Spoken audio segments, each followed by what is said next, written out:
talk about having the horses not dealing with fire things, but on the events. So what kind of things do the vets look for at the vet checks at Robinson Flat and Forest Hill, I think? Yeah, well, at all of the vet checks, I can tell you this, the entire veterinary community that comes to the Tevis are totally committed to, they're there for the welfare of the horse. They want to encourage the riders to go, but the horse is primary, you know what I mean? And so we have these stringent sort of criteria. They have to meet pulses at certain points, and they can have what's called a gait and a go, where they just come in and their heart rate has to come down to 60, and then they can go. And then there's 2 1-hour holds, you know, where we do a more thorough exam. But even on those short ones, we check mucous membranes, respiration, heart rate, gut sounds. You know, you can tell a horse that's getting tired many ways. They don't have a bright look in their eye. You know, they're starting to get dull. You know, they're breathing. They can't pant like a dog. So they're sweating profusely. And Terry Gillespie again from UC Davis did a study many years ago in the late 50s that showed that on a difficult trail, for example, the Tevis Trail, a horse can lose up to 10 liters an hour, which is like 2.5 gallons. You know what I mean?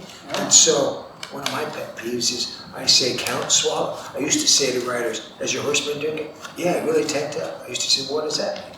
And so I did an experiment with my own horse, and it turns out that it's actually 32 swallows, but it turns out 30 swallows, I wanted it to be easy for people to remember, 30 swallows make a gallon, you know what I mean? And so for many decades I've been preaching on count swallows, you know what I mean? Because to have a better read of the hydration parameter of your horse's hydration, count swallows. Then you have a better idea of whether they really tanked up or not, you know? And personally, I've had my horse drink like 60 or 70 swallows, you know what I mean, on a tough trail on a given day. So in all the metabolic problems that occur in endurance horses, any ride, occur because of dehydration, you know, and in other words, over sweating. All the deaths that occur, the severe metabolic ones occur, they start with, they have dehydration, severe dehydration at their core, excuse me. And that's a function not only of the exertion of the horse, but also it's exertion, yeah. And dryness remember, of the temperature air. and humidity. You know what I mean? It's a lot. Some of these canyons on this Tevis Trail, they're humid. Oh, they're brutal. And humidity is what was harder for the horse, you know? That's why I personally think that some of the Easterners that have come out, they do well here because they know how to ride the humidity, you know? And they're more used to it than Yeah, the West. Yeah. Sure. So what kind of things would a really, you know, considerate and expert rider want to tell the vet as they approach the... Well, what we try, what would a vet ask the rider? What we try to do is we try to encourage the riders to share their information with us, because if they don't, you know, then it's harder for us to know. And so we definitely, and I think over the years, a lot of intelligent riders, you know, are more willing to tell you, but other more competitive riders may not be willing to, you know, and they don't own up to it. I was wondering if people might try and mislead you. Sure they do. Sure they do. They're competitive themselves. You know what I mean? They're there for their horse. You know, nobody ever means to get their horse in trouble, right. but they're competitive themselves. You know what I mean? And so and there again, it's incumbent on the veterinarian to catch that. Whether we can tell whether somebody's not being truthful or not being straightforward, you know, yeah. With the questions we're asking. Well, and in some of the research and reading I've done for this, apparently how the vets work with the riders and with the horses themselves has changed over time, and I assume that that's all designed for the welfare of the horses. Yeah, absolutely. Yeah, and I think my skills as a veterinarian, you know, early on I was one way, but it didn't take me long to realize, you know, I have this saying, less is more. You know what I mean? Every horse that we approach is their fight or flight. Is this a predator or a prey?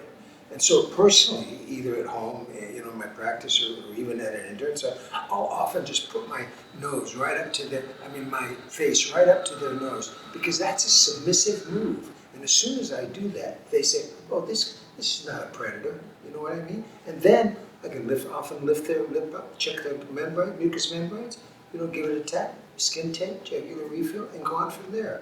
So I don't know how many veterinarians do that or not, but I've done that for decades. I'm not trying to say I'm better than anybody. We all have our approaches, but that's what I do. Because, these horses that come to us, they've never seen me before. They don't know how I'm going to be. And so I try to assuage that fear by just putting my face right up to them. It works for me.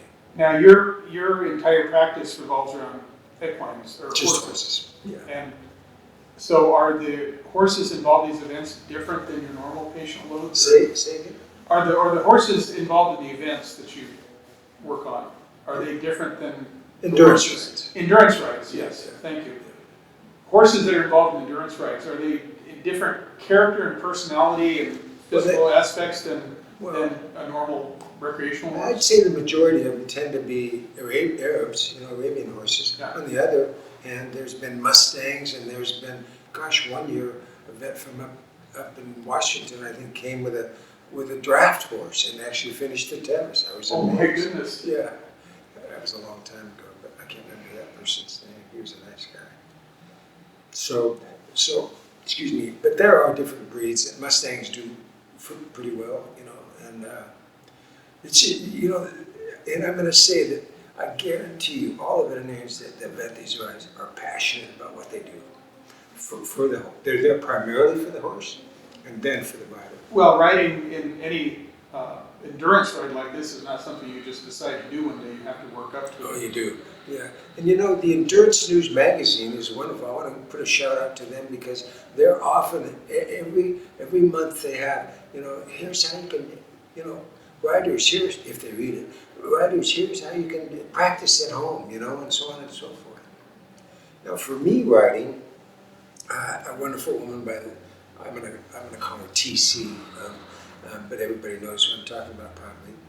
She got me going, and she'd say, okay, Dr. Kerr, how fast are we going? I don't know, I'm just trying to sit this trot.